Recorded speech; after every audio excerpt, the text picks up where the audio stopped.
감사하며 이 모든 말씀 예수님 이름으로 기도드립니다. 아멘. 기도와 제사조차 거절하시는 하나님이라는 제목으로 이 시간 말씀을 전하도록 하겠습니다. 2주 전에 대만 앞바다에서 한 거대 산갈치가 이렇게 발견하였습니다. 이 산갈치 수면 위에서 이렇게 수영하는 것을 보게 됐는데 어느 정도 컸을까라고 하니까는 실질적인 사진을 보니까는 사람보다 이렇게 훨씬 더 크더라고요. 길이만 하더라도 11m가 넘는다라고 이렇게 얘기를 하고 이 넓이만 보더라도 사람 거의 몸보다는 한 두세 배는 더 큰 것처럼 이렇게 보였습니다. 이 산갈치 원래는 한 수면 200m 밑에서 이렇게 서식하는 생선인데 이 생선이 이렇게 수면 위로 나왔다는 것은 정말로 보기 드문 이례적인 일이다라고 이렇게 봅니다. 많은 사람들이 이 소식을 접했을 때 와 신기하다 이거 진짜 산갈치 맞냐 이거 합성 아니냐라는 여러 가지 의혹이 있었습니다. 하지만 이런 의혹 가운데서도 좀 눈에 띄었던 이렇게 사람들의 반응은 만약 이러한 수십 미 심해 어가 이렇게 수심 위로 올라오게 된다라고 하면은 이것은 지진이 일어날 그런 징조이다라고 이렇게 말하는 사람들이 있습니다. 실질적으로 일어날지 안 일어날지는 모르지만은 우리가 이렇게 말을 하게 된 배경은 이 자연의 재해가 일어날 때쯤 되면은 이렇게 동물들이 먼저 반응하는 것을 보게 되고 만약 큰 해일이 밀려오고 큰 지진이 밀려오면은 바다에 있었던 동물들이 이렇게 육지로 올라오는 그런 일들을 보게 됩니다. 그러다 보니까는 이런 심해어가 이렇게 올라오는 것 자체 신기하기도 하지만 사람들이 한편으로서는 걱정을 한 것을 볼 수가 있었던 것이었죠. 동물들을 보고 나서 우리는 자연이 어떠한 상태가 되는지를 알게 됩니다. 하지만 이것은 또한 달리 자연을 바라보면서 지금 우리의 상태가 어떤가를 또한 볼 수 있는 것임을 성경은 이야기를 해주고 있습니다. 자연과 인간의 관계 아니면 자연과 하나님의 관계 이것은 매우 밀접하다라고 볼 수가 있습니다. 하나님께서 모든 것을 만들어 주셨으니 하나님의 뜻에 따라 이 모든 것이 움직이고 하나님의 뜻이 어떤가 따라서 정말로 그 자연의 변화를 경험을 할 수가 있게 됩니다. 성경을 통해서 보면은 하나님께서 자연을 자주 움직이신 것을 보게 됩니다. 특히 오늘 말씀 같은 경우도 가뭄이 이 남유다에 임하게 되었고 그로 인해서 사람들이 큰 고통을 받게 되었다라고 말씀에 기록이 되어 있습니다. 이 가뭄이라는 것은 하나님께서 내리시는 징벌 중에 하나입니다. 성경을 보시면은 가뭄을 이렇게 하나님의 백성들이 하나님을 따르지 않을 때 이 가뭄이라는 것을 통해서 이스라엘 백성들을 자주 이렇게 징벌을 내리셨던 것이었죠. 가뭄은 보면 징벌과 밀접한 관계가 있고 그 모든 가뭄은 하나님께서 분노하시기 때문에 임한다라고 그때 당시 사람들은 이렇게 믿곤 하였습니다. 실질적으로 그들이 말했던 거 그게 잘못된 것은 아니에요. 성경을 보시면은 하나님의 자녀들이 하나님을 따르지 않았을 때 가뭄을 자연재해로 자주 선택한 것을 볼 수가 있었습니다. 왜 하필이면 가뭄이었을까라고 하면은 하나님께서 가뭄을 택했던 이유는 이들의 거주하고 있는 지역과 이들이 범하고 있는 죄와 밀접한 관계를 이루고 있기 때문입니다. 이스라엘 백성이 살았던 지역 가나안이란 땅이었습니다. 이 가나안의 지도를 보시면은 거기에서 물을 기를 수 있는 큰 강 같은 것은 있지 않습니다. 특히 예루살렘 같은 경우는 고지대에 있다 보니까는 거기에 흐르는 강이 없다는 것이죠.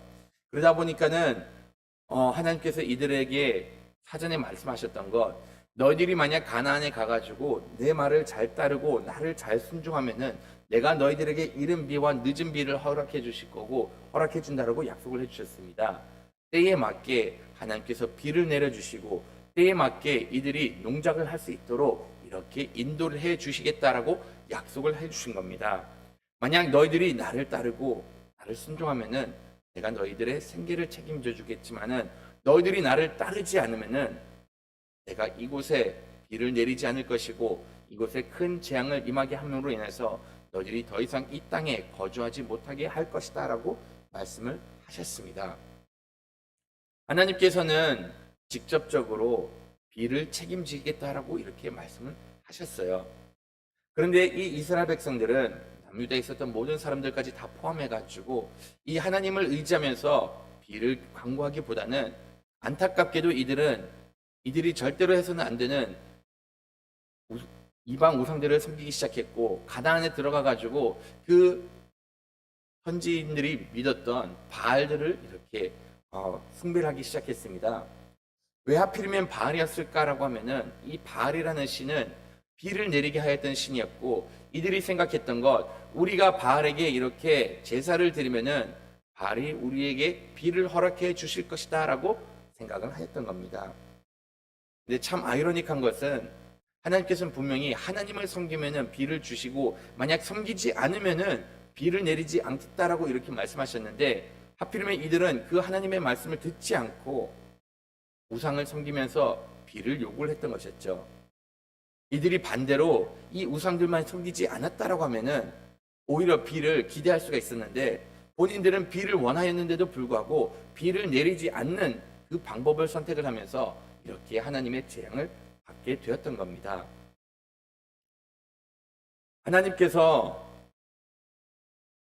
이렇게 순종하지 않다 보니 이 전체 이스라엘이 하나님의 징벌을 받게 되었습니다.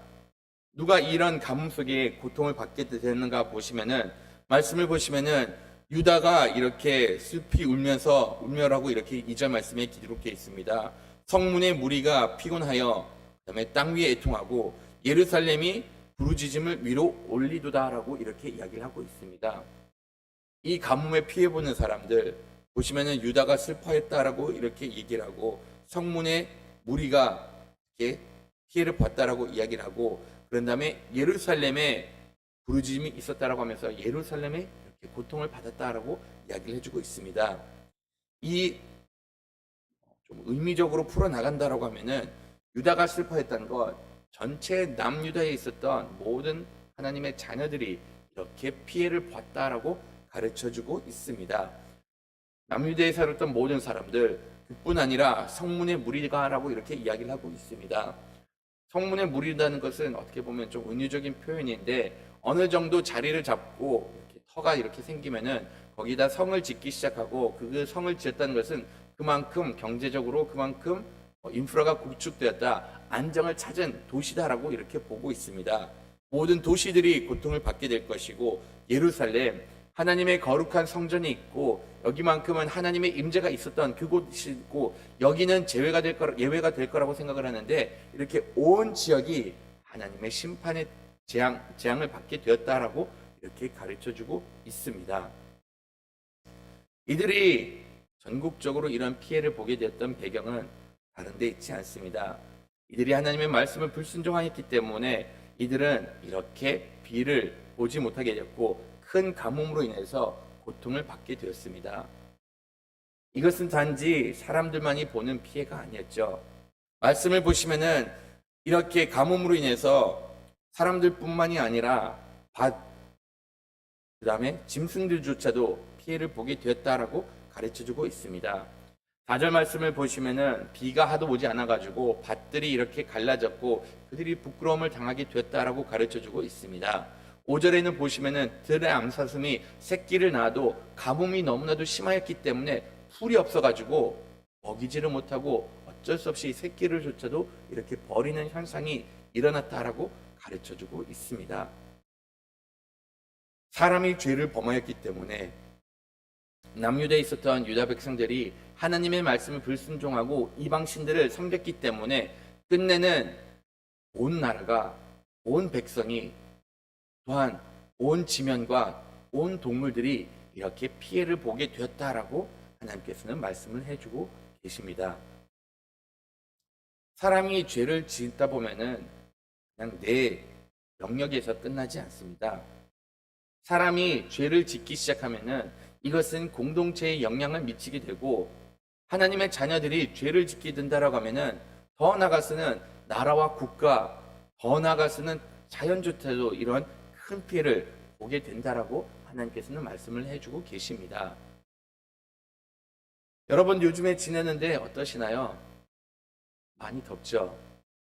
이 더운 현상에 대해서 사람들은 다양하게 접근을 하는 것을 볼 수가 있어요. 오늘만 하더라도 지금 아침부터 에어컨을 켜야 되고 에어컨 없으면 여기 들어오지 못할 정도로 더운데, 이것은 사람들이 결과적으로 하는 말, 온실가스 배출을 너무나도 많이 하기 때문에 이러한 현상이 일어난다라고 이렇게 이야기를 하고 있습니다. 사람들이 그래가지고 하는 말, 우리가 온실가스를 배출을 줄이지 않고 이 지구 온난화에 급격하게 행동을 취하지 않으면은 이 나라, 이 세상 조만간 멸망할 수도 있다. 더 큰 재앙이 기다리고 있을 것이다라고 이야기를 하고 있습니다. 그래가지고 많은 사람들이 어떻게 해서든지 온실가스를 줄이려고 노력을 하고 있지만은, 저는 여기서 그냥 하는 말, 사람들이 과연 온실가스를 줄일 수가 있을까라고 하면은 불가능합니다. 오히려 이것보다 더 현실적인 거, 차라리 회개하고 하나님께 돌아가는 것이 훨씬 더 빠르다라고 말씀을 드릴 수가 있습니다. 왜 이렇게 말씀을 드리는가 하면은 사람들은 온실가스를 줄일 생각이 없기 때문이죠. 온실가스를 줄이기 위해서 많은 환경가들이 운동을 한 것을 보게 됩니다. 여러분들 혹시 기억하실지 모르겠지만은 스웨덴의 한 소녀, 그레타라는 이 소녀가 스웨덴에서 돛담배를 타가지고 이렇게 유엔까지 가가지고 온실가스 줄여야 된다고 막 열변을 토한 적이 있습니다. 근데 그녀가 이렇게 말했던 것처럼 온실가스 줄이는 것이 과연 현실화될까? 그녀가 나중에 또 환경 단체에서 이렇게 얘기를 하는데, 이 지구 온난화를 막기 위해서 온실가스 배출을 0으로 만들어야 된다라고 이렇게 주장을 하였습니다. 근데 온실가스 배출을 0으로 만든다는 것은 어떤 의미를 가지고 있는가 하면은 더 이상 우리가 전기를 사용하지 않겠다라는 것을 의미하고 있습니다.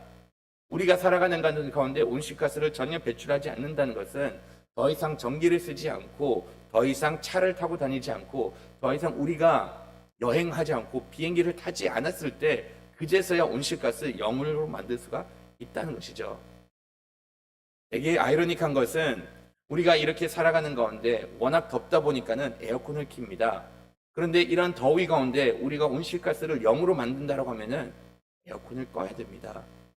이 에어컨의 모순은 뭐냐면은 우리가 덥기 때문에 에어컨을 켜고 시원한 공간에 지내게 되는데, 덥기 위해서 에어컨을 켜는 것 자체가 오히려 이 세상을 더 덥게 만들고 더 에어컨을 켜게 만드는 그러한 이유라는 것이죠.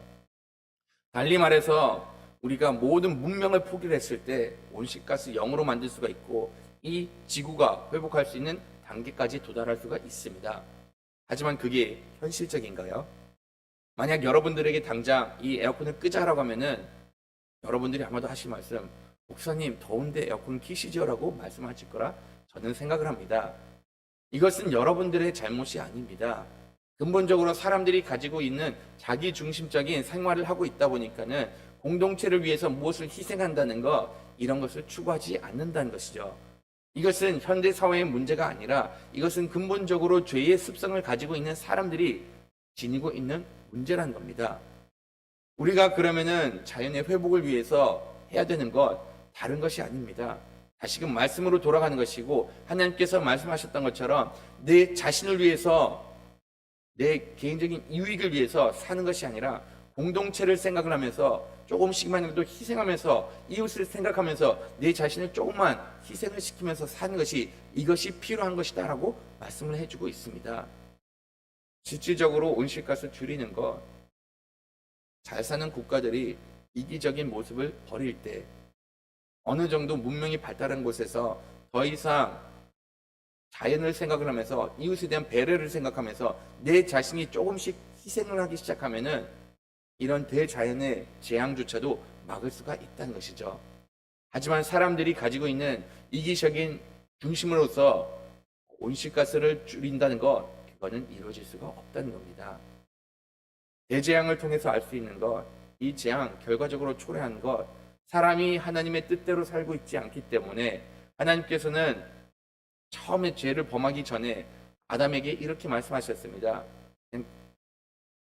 번성하라고 말씀하셨고 이 모든 것을 다스리라고 이렇게 이야기를 하셨습니다. 선한 뜻 가운데서 운영을 하라고 했는데, 안타깝게도 사람들은 죄를 범함으로 인해서 하나님께서 우리에게 허락해 주신 이 대자연 경영을 하기보다는 이것을 악용해 가지고 자신들의 유익만을 편한 것을 위해서 이렇게 악용을 하기 시작했던 것이었죠. 하나님께서는 이렇게 죄를 범하는 사람들에게 어쩔 수 없이 이곳에는 하나님의 재앙이 임하여야 된다라고 이렇게 말씀을 하신 겁니다. 이런 모든 하나님의 뜻을 알았던 예레미야는 하나님 앞에 다시금 나와서 간구를 하게 됩니다. 이 말씀을 보시면은 7절부터 예레미야가 하나님께 이렇게 간구하는 것을 보게 되는데, 예레미야는 지금 이 가뭄의 배경이 어디서부터 시작된 것을 정확하게 알고 있었습니다. 이스라엘 자녀들이, 유다 백성들이 하나님의 말씀을 순종하지 않았기 때문에 이 가뭄이 일어난 것을 알고 그는 하나님께 이렇게 기도를 합니다. 하나님, 우리가 하나님 앞에 잘못을 하였습니다. 죄를 범하였습니다. 라고 이렇게 고백을 합니다. 그러면서 이렇게 자신들이 범한 그 죄에 대해서 용서해달라고 이렇게 구하고 있었던 것이었죠. 기도의 시작, 그는 어떻게 해야 되는지 잘 알고 있었고, 이 가뭄의 문제도 정확하게 알고 있었습니다. 죄로 인해서 이 모든 것이 이루어졌으니 하나님, 우리의 죄를 용서해달라고 회개를 하고 하나님 앞에 나갔습니다. 그러면서 하나님께 이렇게 기도했던 그 모든 내용들을 보면은 정말로 모범적인 기도를 드렸던 것을 보게 됩니다. 하나님의 자녀들이 이렇게 고통을 받는 것, 이것이 정말로 옳으십니까? 하나님께서 이 자녀들을 고통받게 하면은 사람들은 어떻게 생각할 것인가요? 이들이 마치 집 없는 나그네처럼 이렇게 떠돌아다니게 될 것이고, 하나님께서 이들이 계속해서 고통받게 당하고 이들이 이렇게 멸망하게 되면은 사람들이 생각하는 것, 하나님께서 이들을 구할 수 있는 능력이 되지 않는다, 어떻게 해서 이렇게 구할 수 있는 용사가 되지 못한다라고 하면서 이 모든 일들, 하나님의 영광이 드러나지 않는다라고 생각을 하면서 하나님 중심적으로 이렇게 기도하는 예레미야의 기도를 볼 수가 있습니다. 이 기도는 어떻게 보면 모세가 했던 기도와 별반 다르지 않고 많은 선지자들이 기도했던 기도와 거의 동일하다라고 보시면 됩니다. 기도를 할 때 회개함으로 나갔고, 기도를 하였을 때 자신들의 잘못을 돌아보면서 하나님의 영광을 이렇게 찾는 그러한 기도를 하나님께 드렸던 것이었죠. 기도라고 하면은 이것이 그냥 그 모든 FM을 지니고 있었던 그런 기도라고 말을 할 수가 있는데, 하나님께서는 이 기도를 들으시고 대답하시기는 내가 이 기도를 듣지 않겠다라고 말씀하셨습니다. 다 같이 10절 말씀 한번 좀 같이 읽어보도록 하겠습니다. 여호와께서 이 백성에게 대하여 이와 같이 말씀하시되 그들이 어그러진 길을 사랑하여 그들의 발을 멈추지 아니하므로 여호와께서 그들의 받지 아니하고 이제 그들의 죄를 기억하시고 그 죄를 벌하시리라 하시고, 하나님께서는 답변을 하신 것이 내가 너의 기도를 듣지 않겠다라고 말씀하셨습니다. 예레미야 선지자가 그렇게 진실되게 기도를 하였고 정말로 지도자로서 그 백성들을 사랑하는 마음으로서 하나님께 간절히 간구를 하였는데도 불구하고 하나님께서는 이 기도를 듣지 않겠다라고 말씀을 하신 겁니다. 좀 전에 말씀을 드렸던 것처럼 모세도 이와 비슷하게 기도를 하였습니다. 시내산에서 이스라엘 백성들이 금송아지를 만들고 하나님께서 진노하여서 이들을 멸하려고 하셨을 때 모세도 이와 마찬가지로 그 잘못을 이렇게 인정을 하고 그 다음에 거기에 대해서 회개를 하고 이제는 하나님의 영광을 위해서 이 백성들을 멸하는 거, 이거 주변 사람들에게 놀림거리가 된다라고 이렇게 동일하게 기도를 하였죠.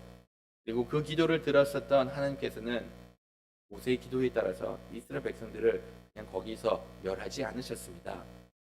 하나님께서는 그때 들어주시고 이때는 왜 들어주지 않으셨을까요? 예레미야가 기도의 능력이 없었기 때문에 그런 것은 아닙니다. 그것은 그들의 백성들이 그때와는 지금 너무나도 다르게 행동을 하고 있었기 때문이었죠. 시내산에서는 본인들이 이렇게 잘못을 하고 나서 자신들이 잘못한 것을 깨닫고 그들의 행동을 다시금 삼가 조심하게 됐는데, 말씀을 보시면은 이 이스라엘 백성들 본인들에게 그렇게 하나님의 말씀이 선포되고 그렇게 하나님의 궁극적인 심판이 임하게 되었다라고 거듭 말씀하셨는데도 불구하고 10절 말씀을 보시면은 그들은 어그러진 길을 사랑하여 그들의 발을 멈추지 아니하여 하나님께서는 그들을 받지 아니하겠다라고 이렇게 말씀을 하신 겁니다. 회개를 하고 하나님께로 돌아온다라고 이렇게 간구를 하여도 너희들이 진정 너희들의 잘못으로부터 돌아오지 않다 보니 내가 그 기도를 들어주지 않겠다라고 이렇게 말씀을 하신 겁니다. 우리가 아무리 회개를 한다고 하더라도 우리의 삶이 바뀌지 않으면은 그 일어나는 현상도 달라지지 않습니다. 하나님께 이 가뭄을 걷어달라고 이렇게 간구를 하고 우리가 잘못했으니 이 가뭄을 걷어달라고 이야기를 하지만은 정작 이것을 우리가 입으로 고백을 하지만은 하나님께 돌아서지 않으면은 하나님께서는 그 가뭄을 거치지 않겠다라고 이렇게 말씀을 하신 것이죠. 하나님께서 원하시는 것 진정한 회개를 원하고 계십니다. 진실된 회개를 원하고 계신다는 것이죠. 진실된 회개라는 것은 우리가 그 죄로부터 돌아서는 것을 원하고 계십니다. 때로는 우리가 연약함으로 인해서 옛 습성으로 빠질 때가 있지만은 그럼에도 불구하고 이것이 잘못됐다라는 것을 인식을 한다고 하면은 어떻게 해서든지 더 이상 죄를 범하지 않으려고 발버둥을 칠 텐데 이 이스라엘 백성들 말로만 하고 순간적으로 그냥 하나님을 눈을 속인다는 생각으로 하나님께 이 순간은 나왔지만은 결과적으로는 이들은 그들의 어그러진 길을 사랑하고 발을 멈추지 않았다라고 이렇게 이야기를 하고 있습니다. 왜 이렇게까지 이스라엘 백성들이 하나님께로 돌아오지 못했을까요? 좀 전에 읽었던 것처럼 다른 이유가 아닙니다. 어그러진 길을 사랑했기 때문에 이렇게 하나님께 돌아오지를 못했던 겁니다. 이것을 좀 달리 표현을 하면은 죄를 범하는 것이 깊었기 때문에 이들은 하나님께 돌아오지 못하였던 것이었죠. 사람들이 죄로부터 돌아서지 못하는 이유도 여기에 있습니다.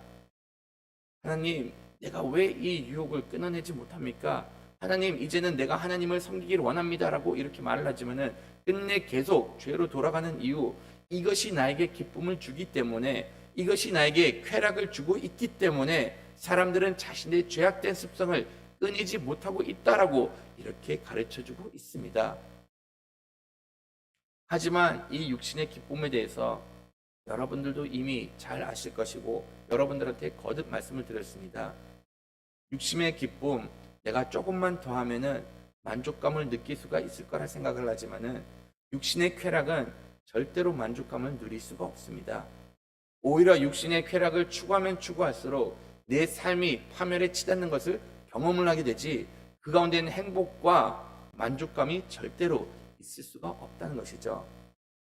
여러분들이 죄를 범하기 전에 이 부분을 항상 마음에 새기셨으면 좋겠습니다. 이것이 내가 기쁘기 때문에 내가 행하는 것이고 이 기쁨은 하나님께서 원치 않고 계심을 분명히 알 필요가 있다는 것이죠. 하나님께서는 이렇게 돌아오지 않은 하나님의 백성들에게 이렇게 말씀하십니다. 더 이상 너는 이 백성을 위해서 복을 구하지 마라. 이들의 금식과 부르짖음 더 이상 듣지 않겠다. 이들의 모든 번제와 소제 내가 받지 않겠다라고 이렇게 말씀을 하셨습니다. 이들이 드렸던 번제와 소제 하나님께 온전히 드려야 되는데 하나님께 온전히 드리지 못했습니다. 이전 말씀만 보시더라도 하나님께서는 오히려 예레미야 선지자에게 너는 그들에게 가가지고 그 고기를 먹으라라고까지 이렇게 말씀을 하셨습니다. 어차피 너희들 하나님께 온전히 드리는 예배 드리지 않고 너희들의 중심으로 이렇게 하나님을 섬기는데 그러한 예배 나는 받지 않다. 차라리 그럴 거면은 번제의 고기를 너희들 그냥 다 먹어버리라고까지 이렇게 말씀을 하신 겁니다. 하나님께서는 우리가 하나님께 간구하는 것을 원하고 계십니다.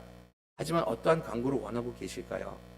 진실된 간구를 원하고 계시고 그런 다음에 이 모든 것을 그치길 원한다라고 하면은 다시금 하나님께로 돌아오기를 원하고 계십니다. 이렇게까지 극단적으로 말씀하신 것, 이런 모든 현상을 보여주신 것, 결과적으로는 이들이 하나님께 돌아오는 것을 원하고 계신다는 것이죠. 우리가 살아가는 이 시대 가운데 여러 가지 현상들을 볼 수가 있습니다. 이 모든 현상들 무조건 다 죄로 연결할 필요는 없지만은 때로는 이런 모든 현상들을 바라보면서 우리가 지금 하나님과의 어떤 관계를 유지하고 있는지를 한 번쯤은 돌아보고 만약에 내 관계가 하나님과 온전치 못하다라고 하면은 회개하고 하나님께로 돌아가는 하나님의 자녀가 되기를 간절히 바라겠습니다. 매일 성경 위에서 두 번째 단락 읽고 마치도록 하겠습니다. 하나님은 어떤 분입니까? 듣지 않지 말고 받지 않을 테니 제사도 드리지 말라고 하십니다. 단호하고 맹정하게 대를 향한 칼과 기근과 연병을 통한 심판을 선언하십니다. 유다가 회개하기만 하면 금세 마음을 돌이키시던 긍휼의 하나님은 심판을 결정하셨습니다. 수치를 모르고 음행하는 유다를 벌어 두실 수 없는 하나님의 인내의 호소 다 하셨습니다. 이제 심판을 행하실 수밖에 없습니다. 심판의 손을 드셔야만 하는 하나님의 심정을 헤아릴 수 있습니까? 그 마음을 바라보면 우리도 돌이켜야 합니다. 잠시 말씀을 생각하면서 기도하기를 원합니다. 하나님께서는 우리가